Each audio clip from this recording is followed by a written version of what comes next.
welcome to yet another episode of John Works Too Much, because I work too much. Today we're going to take this kitchen and we're going to rip out all these cabinets, and we're going to take out this hood vent microwave. Well, sorry, it's a hood vent now. We're going to put in a hood vent microwave, we're going to put in new cabinets here, put in a new backsplash, put in new cabinets, new sink, new faucet, new dishwasher, and new lights up here. We're going to put in some can lights up in here. We're also going to do some sheetrock in the garage and a fence, which are less exciting. But let's give ourselves, set your timers to 28 minutes and let's see what we get done in that amount of time. All right, hope you guys are having a great day. Bye. All right, you film. All right, so these shutoff valves won't turn off all the way. You probably have, maybe if you got an older house, you got some of these in your house, and we got to use pliers to get them off. It's got this old 3/8 copper, it's garbage, right? So what we're gonna do is, this is called a, like a cutoff wheel, I guess. And so this is pretty simple. It's got like a spring in it and it's got an arrow around it. So what we can do is just take this sucker. We've already turned the water off at the street, by the way. So don't get all stressed out about that. Don't do this without cutting the water off at the street. All right, so that can come off. This is shark bite. So this just grabs right onto copper. And that's done. And then this is PEX. Put that in there. This is PEX. And we've got shutoff valves here. Here's another one. I'm gonna make sure that they're in the off position, which they are. So that's great. Cut this one off here. If I can get this garbage out of the way. There we go. Same thing with that.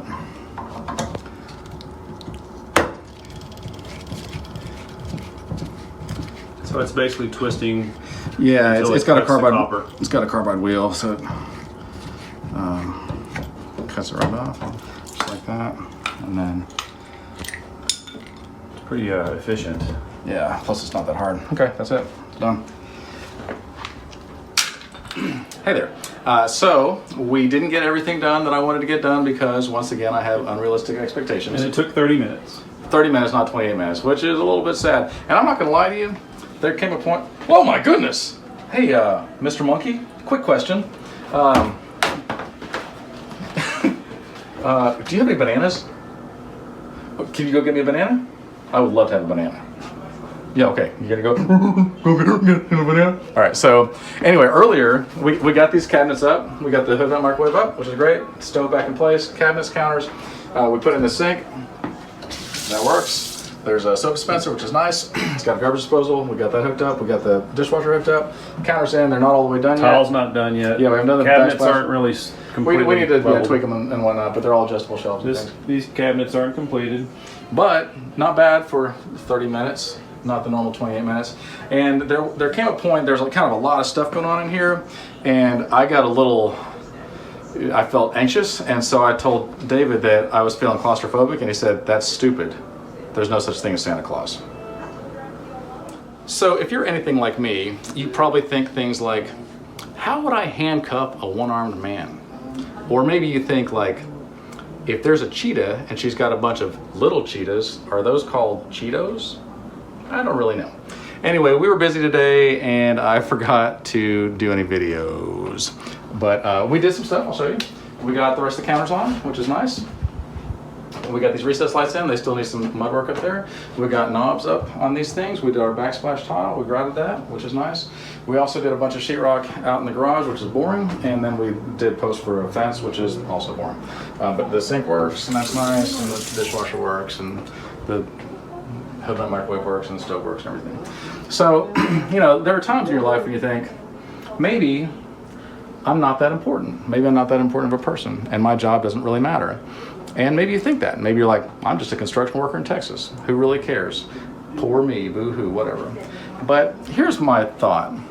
Whenever you find somebody, anybody at all, who is good at their job and who does a good job at it, has a great attitude, that is a joy.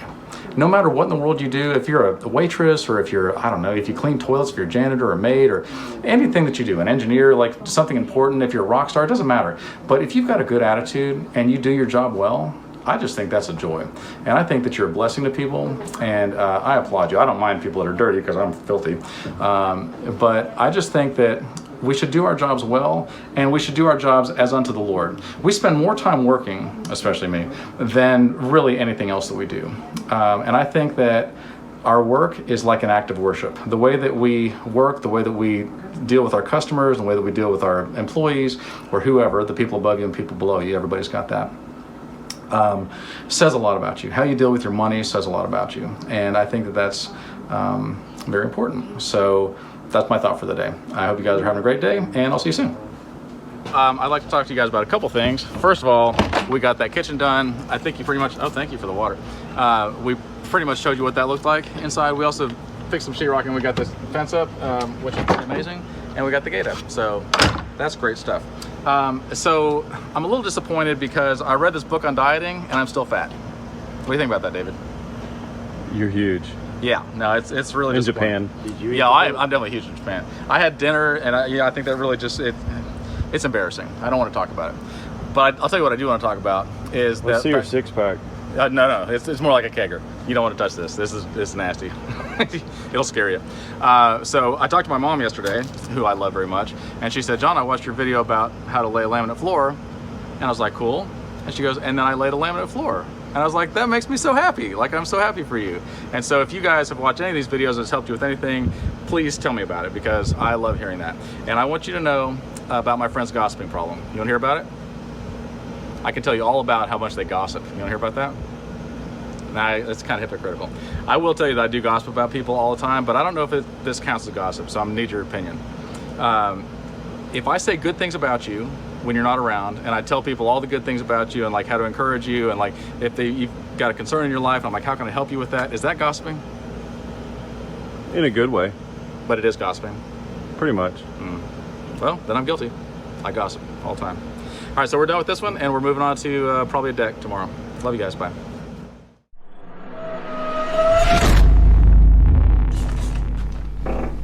Did you just? Okay. Good morning, and welcome to yet another episode of John Works Too Much. Now, I've had times in my life, I'm pretty lazy, I'm not gonna lie, and I'm not really a maintainer or a fixer. I'm more of a just, let's buy a new one and replace it. So I have had a car that ran out of gas before, and I was like, ugh, too much hassle, I'm just gonna buy another car. So as you can probably tell, these are beautiful windows that are really in great shape, but they're a little dirty when you try to wash them, right? You just like, I feel like maybe we ought to just get rid of them. Now, the people that own the windows are complaining because, you know, the springs don't necessarily work, and it's single pane glass, and maybe overall it doesn't look beautiful, but I feel like you just put a little bit of this on there, you'd be fine, right? I mean, maybe I'm wrong.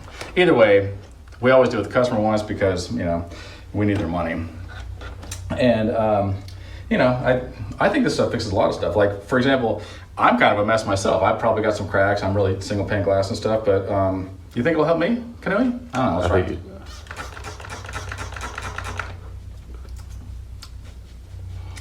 Yeah, I think it'll help, yeah. No problem. So Canoe was like, hey, you should definitely not, he said, I strongly advise you against doing that. I'm like, because you're worried about my health? And he's like, no, I don't care about your health. I hope you die of COVID.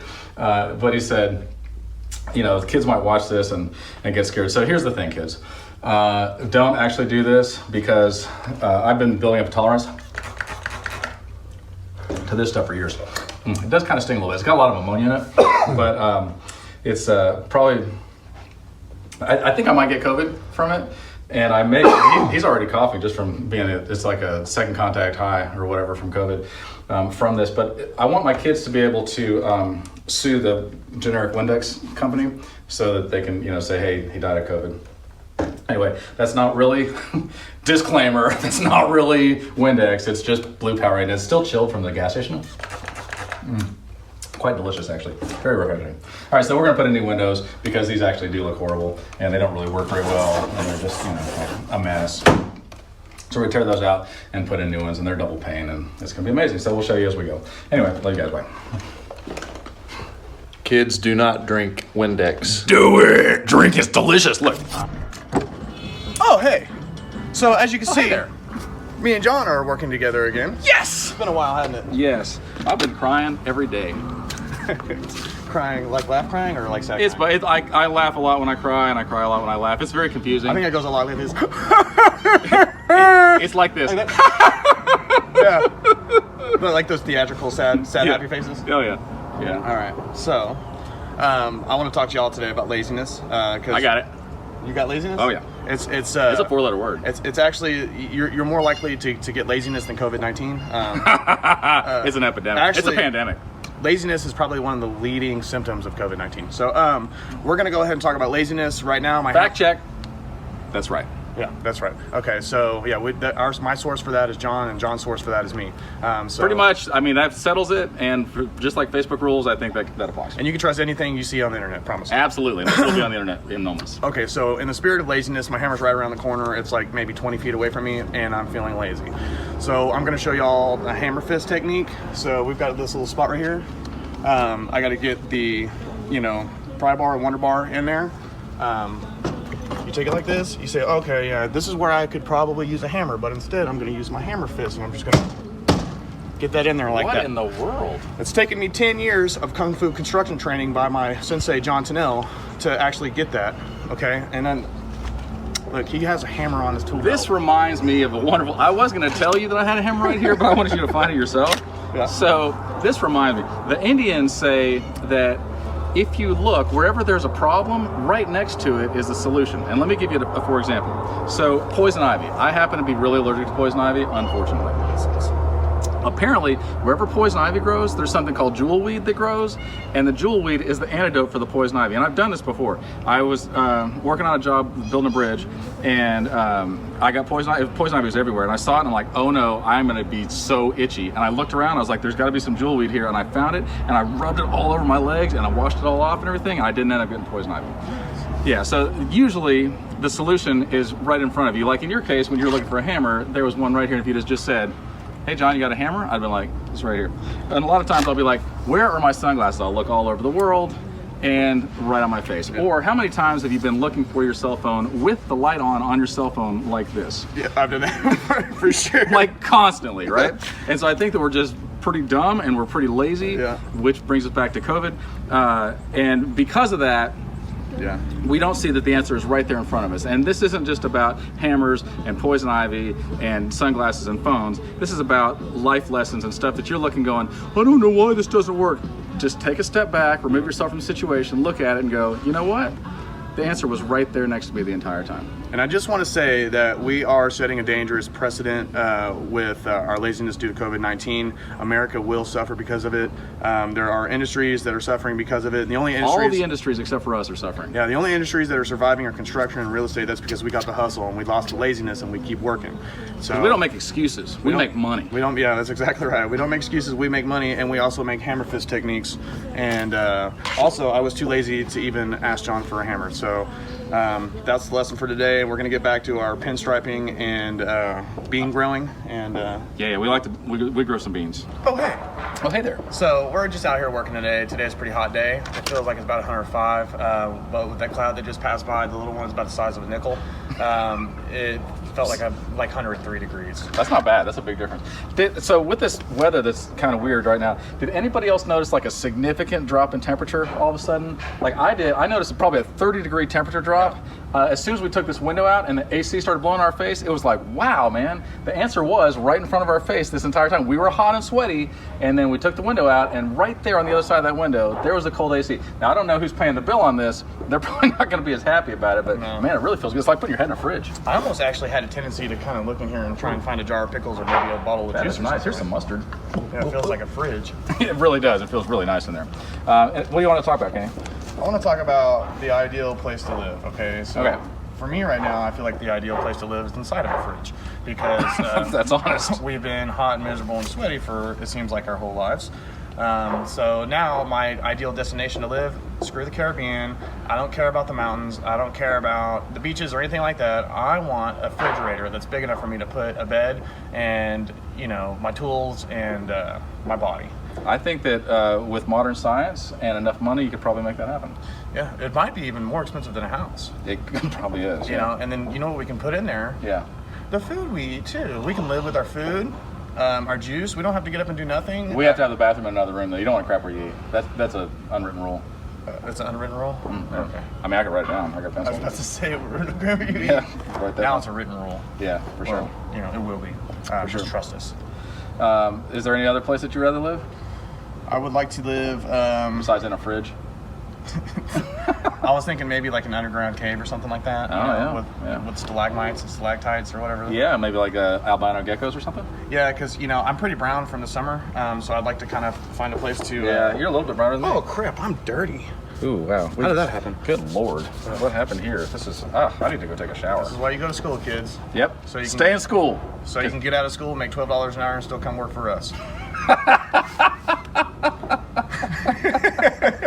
Remember when you're like, John, I graduated, and James like, me too, and I'm all like, that's why you work for me. Yeah, I'm a dropout. That stung a little bit. Yeah. Don't stay in school, kids.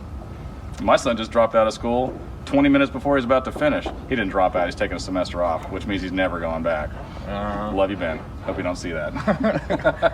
We're just kidding, Ben. We are just kidding. Really, seriously, stay in school and get a job and start making your own money. Also, Hudson, when you're old enough and you watch this video, I want you to know that is how I feel about your education. Yeah, like hurry it up because Daddy's tired. And you got a business to help me run. Yeah. Yeah, So. for sure. All right, love you guys. We're gonna get back to it. We got to put a window in. So Kenny and I have been friends for a very long time, and we're good friends. It's like a fishing story. We love canoeing so much that every time we talk about it, the love grows. Like the fish. It is like that. Now, I actually went fishing the other day. A lot of people don't know what a great fisherman I am. I caught a fish this big. Oh, yeah? Mm-hmm. Nope. Actually, it was this big. Oh, you know what? Actually, I was right the first time. It was this big. Okay. That is a great fishing story. You could totally use that. Did you hear about the one-armed fisherman who caught a fish this big? Nuh-uh. That's it. How would you handcuff them anyway? So we got all these windows in all around. They still need to be painted, and we still need, some of them need to be caulked. But Kenny did an amazing job. Nathan did an amazing job. I did all right. Most of the time, I'm not gonna lie to you, I just sit there like in a lawn chair with a little fan, like a little Mr. fan on me, and I sip on lemonade, and I'm like, no, go do this. And everybody's like, I'm so tired, John. I'm sweating and bleeding and dying. And I'm like, you know what? Get back on your heads. And like, what do you mean? I'm like, now you have to do it, but on a handstand. And then I don't care if your tool belt falls in your face, you've got nails and stuff, just keep working. And that's the way I am. Yeah, Yep. That's why people love me. that's true. Yep. I don't do anything. I don't think that's true. It's kind of true. I think John did most of the trim work today. There is some truth to that. There's some truth. But Kenny did all the caulking. I used a lot of caulk He today. used like 2 cases of caulk. Yeah. All right. So Still wasn't enough. it never is.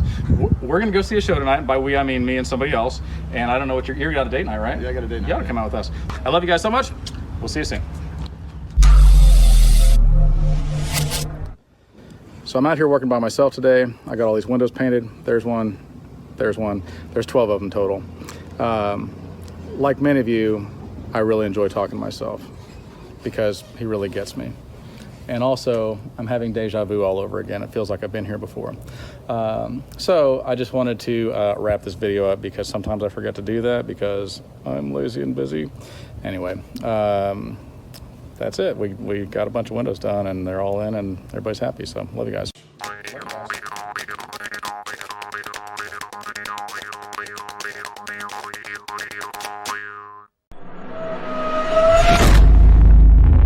Hello, and welcome to yet another episode of John Works Too Much. So my friend Daryl yesterday, Bernard, called me up and said, hey, I need to put in a door.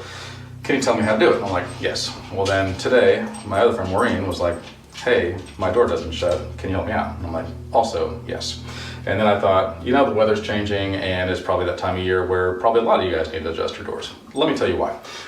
First of all, a lot of North Texas around here is on clay. And so clay, when it gets hot and it dries out, then it shrinks and it cracks. And when it gets wet, then it swells and it grows. And so what ends up happening is when it shrinks down, then your house tilts one way, and then when it swells up, then it comes back the other way. And so your house can become unlevel. The solution to that normally is you put a soaker hose around your house and run it all the time, because you can't always make the ground dry, but you can always make the ground wet. Nevertheless, a lot of people don't do that even though they should. Or maybe it's just not enough. Maybe your ground is just that much of a mess. So probably a lot of you have doors that won't open and shut, windows that won't open and shut at different times of the year when the weather changes, or you got stress cracks and things above your doors and windows. So here's how to adjust that so that your neighbors don't walk in your house and just take whatever they want, or criminals. So this gap that's around your door, that's called a reveal. And you want that reveal to be the same everywhere. Now I just adjusted this door, so we're gonna kind of cheat here, but what you want is you want a door that opens and closes easily, that it catches on the strike plate, and that locks in it, and it's a nice tight seal. But a lot of times, you'll try to close the door and maybe it's rubbing, and you got to see where is this rubbing, right? If it's rubbing on the top, then you need to take the screws on the bottom and screw those in, and that'll pull it down, right? Or if it's rubbing on the bottom, then this is the most common way. If it's rubbing on the bottom or up on this top part right in here, if this is really tight, and if it's really tight on the bottom, and then there's a big gap and a big gap, then you get inside this hinge right here, you open the door, and then put screws into the wood there, probably 3-inch screws, and then stick them in there real good, and it'll suck that door up, and then it'll level it back off to where that reveal is the same. So really the whole concept is, how do I make this gap the same so that it will open and close? If you're super lazy, which I realize a lot of you might be, then what you can do is adjust the strike plate. This is your strike plate. So what happens is this thing right here catches onto that strike plate, and then this thing right here also catches onto this strike plate. And so you can close the door and then line up and then make a mark and then adjust up or down. This is a French door, so I definitely would not recommend that. But on a regular door, you can just like chisel out a little bit more and then move it up and take the screws out, whatever. So the place that you would put the screws would be over in here. Now what we did on this one, you can get over here closer.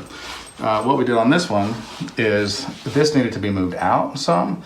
First, so I tried to adjust it by moving this in. So I put long screws in here and that sucked it up, but it wasn't enough. And so I took these screws out and I put some cardboard shims back behind there and then put it out so that it would come out this direction, and now it closes. So probably when it dries out again next year, you'll have to take these back out and do it again. But that is how you adjust a door. So hopefully you learned something today. And if not, then I still love you just the same. All right, bye.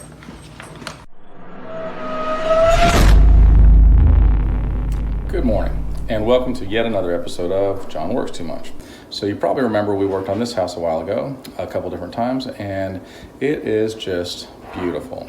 Every time I come over here, I'm like, wow, this is really a tremendous difference. We did all this kitchen, remember? And today, see over here, we're gonna put some of this brick tile up along all of this stuff and then down in here, and we're gonna get kind of arty, like what we did over here on this side. See that? Oh gosh. See this right here? Yeah, we're gonna do something like that. So that takes a little bit of skill, but we've got, a little bit of skill. So that should be pretty amazing. I just wanna say for the record that sometimes people talk about me behind my back, and I am so grateful for that. So if you guys are like, I wonder if I should say it to my face or whatever, please don't. Just say it behind my back where I don't have to think about it. I assume everybody talks about everybody behind their back. And so if you do and you're talking about me, like, I forgive you and I just really don't care that much. So I think that, carry on. All right, so you're not gonna see my face because there's nobody else here but me. But this is kind of what I'm doing on this wall. And I just want to show you kind of how I did it. So it looks like that probably took forever, but really only took about 7 minutes. This stuff comes in sheets.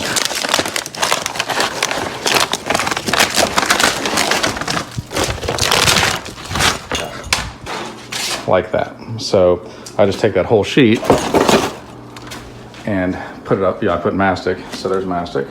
I put that up on the wall. I stick the whole sheet there, and then to hang it, because usually you start from the bottom and you go up, but because we're making something arty, then what I'm doing is I'm taking these nails and I'm putting these nails ever so often so that I can support it so that it doesn't sag, and then once it dries, then I'll grout it. But that is kind of cool looking, right? So that kind of goes with the theme of everything else, and you can see how it's kind of spaced apart, like the bricks are crumbling off or something on the edges.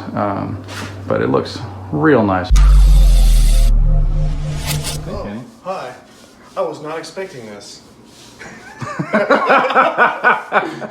So, did you hear that scientists have been able to grow human vocal cords in a petri dish? Well, I mean, I've heard that they've been able to like reproduce human tissue through stem cells. The results speak for themselves. Oh, okay. Sorry for getting all serious on that. Yeah. So, anyways, So what you got over here? we have this. I want to call it faux brick, but it's not faux brick because it's brick sliced in thinly sliced slices. Matter of fact, this is the perfect kind of brick for a brick sandwich. You don't have to refrigerate it either.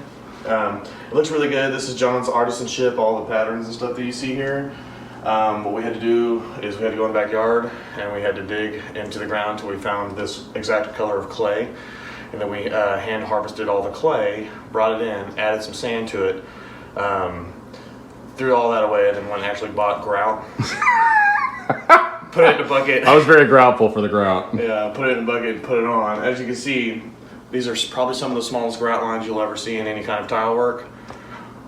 Oh, that's not true? No. Okay, these are probably some of the biggest, my bad, grout lines you'll ever see in tile work. That took an entire bag just for that little bit. Yeah, that's pretty amazing. And then it's also the easiest to clean. Not true. No. Oh, I'm sorry, it's the hardest to clean. That is no lie. Every time you wipe, you smear the lime, and also you've got porous material, so it likes to absorb the grout. So you have to really work in small sections like that, and then rinse your sponge regularly. Just in case you were wondering how to do it. I wasn't. Well, I know you weren't, but they might. That's true. These people don't know very much. Anyways, you got any questions for me? No. Well, today is another beautiful day to be alive in the grace and glory of God, and I recommend everybody out there stay safe and Or die. be humble and be more proactive with your life. There you go. Love you too. Hello, and welcome to yet another conclusion of John Works Too Much. So yesterday, several people, mostly girls, commented on the fact that I look really tired. And I know a lot of you would be like, ugh, rude. But I was like, oh, that's so sweet. I am really tired. I'm exhausted. Let me explain why. First of all, you all know that I work too much. But this last week, I worked a lot of days that were like past midnight.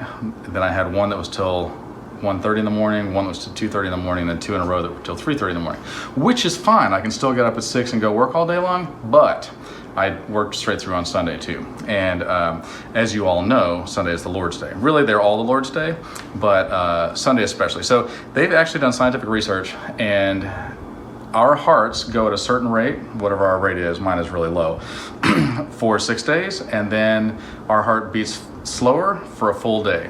And if we don't get that rest that we need, then our immune system goes down and we start looking like haggard and aged like myself. And so thank you for your concern. I really do appreciate it. I'm going to try to get rest this Sunday because, believe me, I need it. Ken, you got anything else to say? I was just gonna say, man, you don't look a day over 54. Thanks. I'm 31. Oh.